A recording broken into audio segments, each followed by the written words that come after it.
Hello जी, कैसे हैं आप सब। I hope all of you are very well. आप सभी काफ़ी अच्छे होंगे। तो टाइम है 1 PM और मैं निकल चुका हूँ मनाली से सिसु विलेज के लिए। आज मैं और आप यानी कि हम सफ़र करने वाले हैं मनाली से लेकर सिसु विलेज तक की, जो कि होगी via Solang valley and Atal tunnel से। मनाली से सिसु के बीच की दूरी है 40 किलोमीटर और रास्ता है बेहद ही खूबसूरती से भरा हुआ। मतलब कानपुर से दिल्ली और दिल्ली से मनाली तक की जर्नी तो आप देख चुके होंगे। अगर अभी तक नहीं देखा है तो देर बिल्कुल नहीं करनी है, जाके पहले उसे देख लीजिए। लिंक आपको आई बटन और डिस्क्रिप्शन में मिल जाएगा। जो लाहौल ट्रिप की सीरीज वाला जो प्लेलिस्ट बनी हुई है उस पर जाकर आपको ये सारी वीडियोज़ मिल जाएंगी। सारी के मतलब एक अभी और कानपुर से दिल्ली और दिल्ली से जो मनाली वाली वीडियो है वो आपको भी देखने को मिल जाएगी। और ये है दूसरी वीडियो जिसमें कि हम जर्नी करेंगे मनाली से लेकर सिसु विलेज तक की।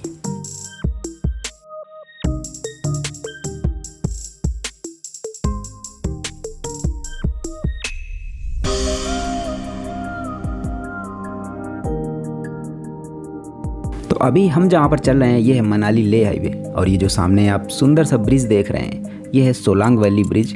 और ये जो छोटा सा ब्रिज बना हुआ है ये है पालचन ब्रिज। तो वो पालचन ब्रिज मतलब एक पालचन शायद विलेज है या फिर उसको जाने के लिए ये ब्रिज बनाया गया। तो छोटा सा ब्रिज है ये, बस मैंने आपको बता दिया जानकारी के लिए कि अगर आप कभी इधर आते हैं और आपको पता नहीं चलता कि ये मैं किस ब्रिज से होकर जा रहा हूँ, तो ये है सोलांग वैली ब्रिज था ये, और ये है पालचन ब्रिज।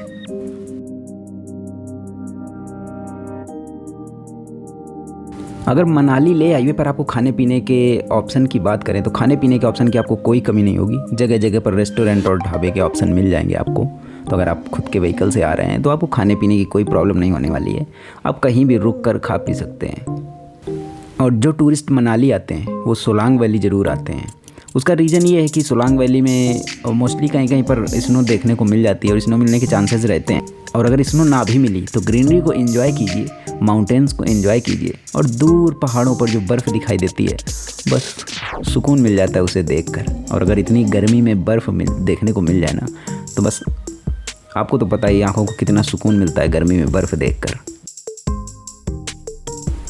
और सोलांग वैली में आपको कई सारी एक्टिविटीज़ करने को मिल जाएंगी, जिसकी वजह से भी इसका भी ये भी एक रीज़न है कि यहाँ पर काफ़ी भीड़ होती है। मतलब क्राउड बहुत ज़्यादा होता है। और पीक सीज़न में तो भाई साहब बस मतलब कभी कभी तो घंटों का जाम लगता है यहाँ पर, क्योंकि सोलांग वैली एक फेमस टूरिस्ट स्पॉट है, इसलिए क्राउड भी ज़बरदस्त होता है। और अगर आप इस क्राउड से और ट्रैफिक जाम से बचना चाहते हैं तो मॉर्निंग में जाइए सोलांग वैली। मतलब मॉर्निंग में आप सोलांग वैली आ सकते हैं और इन्जॉय करने। और अदरवाइज आप दोपहर में तो भाई मतलब जाम का मैंने बताया, अगर पीक सीज़न पे है ना तो मतलब घंटों का जाम यहाँ पर लग जाता है, क्योंकि क्राउड इतना ज़्यादा होता है। जो भी लोग मनाली आते हैं तो वो फिर सोलांग वैली आएंगे और घूमने इधर मतलब अटल टनल, अब तो अटल टनल बन गई है तो उसको क्रॉस करके दूसरी तरफ भी घूमने जाते हैं। तो क्राउड काफ़ी ज़्यादा यहाँ पर हो जाता है, क्योंकि एक ये फेमस टूरिस्ट स्पॉट है। तो इस वजह से ध्यान रखें, अगर आप सुबह मॉर्निंग में जल्दी आ जाएंगे तो आपको भीड़ कम मिलेगी, क्राउड कम मिलेगा आपको। लेकिन अगर वही आप दोपहर में आते हैं या फिर शाम को आते हैं तो क्राउड काफ़ी ज़्यादा होता है।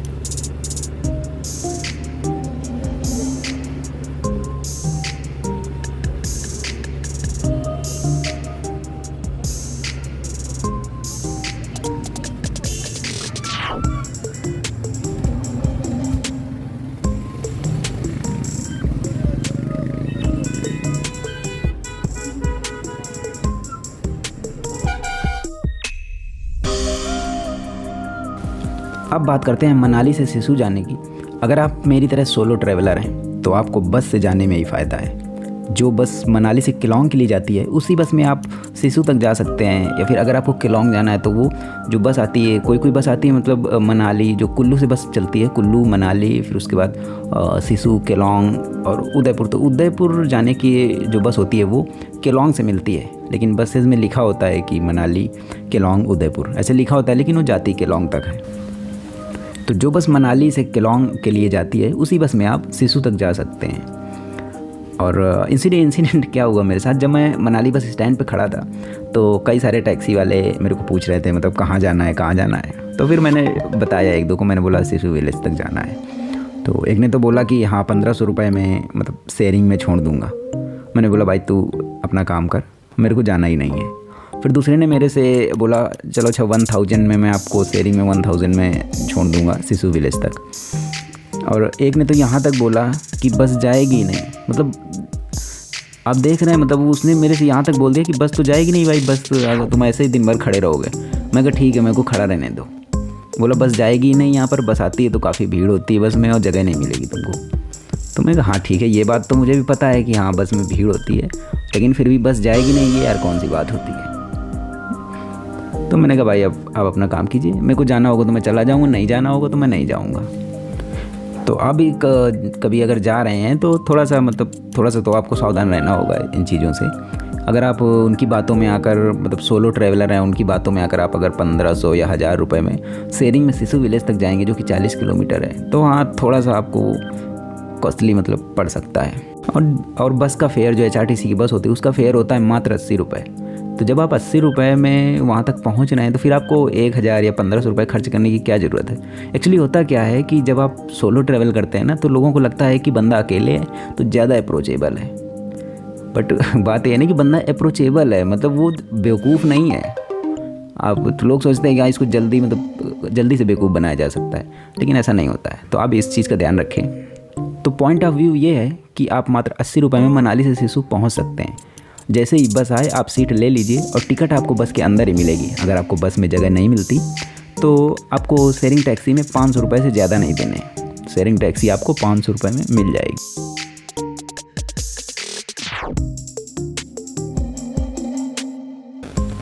सोलांग वैली के आगे अटल टनल से 4 किलोमीटर पहले हमारी बस ने आगे जाने से बिल्कुल मना कर दिया। बस ने बोला कि मेरे को अब आगे जाना ही नहीं है। बस के ड्राइवर और कंडक्टर ने बहुत मनाया पर वो नहीं मानी। इसमें तो किसी की गलती नहीं है, व्हीकल है कभी भी ख़राब हो सकता है, पर जब तक दूसरी बस आती है तब तक यहीं पर एंजॉय करते हैं। ऐसी वादियों के बीच में तो बस का ख़राब होना भी अच्छा लगता है।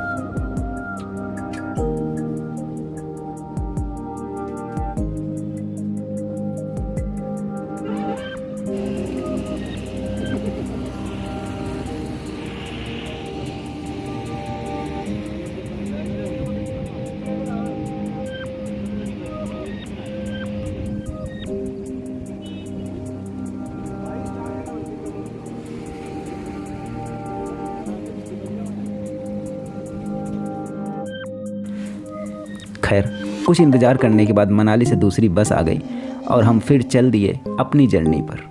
जिस जर्नी के लिए हम निकले थे उसी जर्नी पर चल दिए। ज़्यादा वेट नहीं करना पड़ा। हाँ आई थिंक मतलब अब मनाली से अगर बस आ रही है वहाँ तक तो जितना टाइम आने में लगेगा उतनी देर तो वेट करना पड़ेगा। और फिर बस का क्या है, या बस या टैक्सी कुछ भी हो, मतलब ख़राब तो हो सकता है कुछ भी कभी भी। तो इस चीज़ से आपको बिल्कुल भी पैनिक या फिर परेशान नहीं होना है। अगर आप बस से जा रहे हैं तो अगर आपको ये लगता है कि हाँ बस ख़राब हो जाएगी फिर मैं कहाँ जाऊँगा, तो ऐसा नहीं है। दूसरी बस आती है और आपका टिकट भी वही वाला लग जाता है। आपको दूसरा टिकट लेने की भी आवश्यकता नहीं होती। या फिर अगर आपके पास HRTC का टिकट है तो आप किसी भी बस में जा सकते हैं। तो इस चीज़ के लिए आपको बिल्कुल परेशान नहीं होना पड़ता है।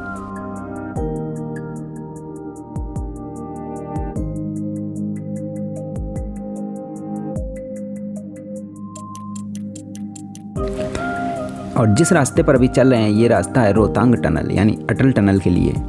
इन्हीं रास्तों और नज़ारों के मज़े लेते हुए हम पहुंचने वाले हैं वर्ल्ड की highest and longest tunnel Atal tunnel के पास।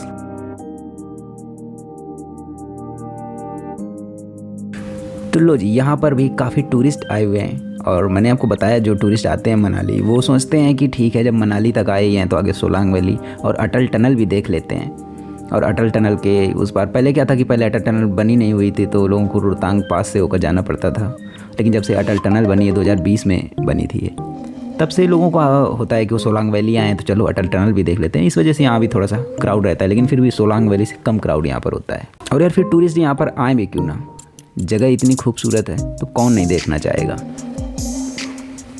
जब वो अटल टनल के बारे में सुना था तो सोचता था कि पता नहीं कभी जा पाऊँगा या नहीं जा पाऊँगा, और आज यहाँ पर हूँ।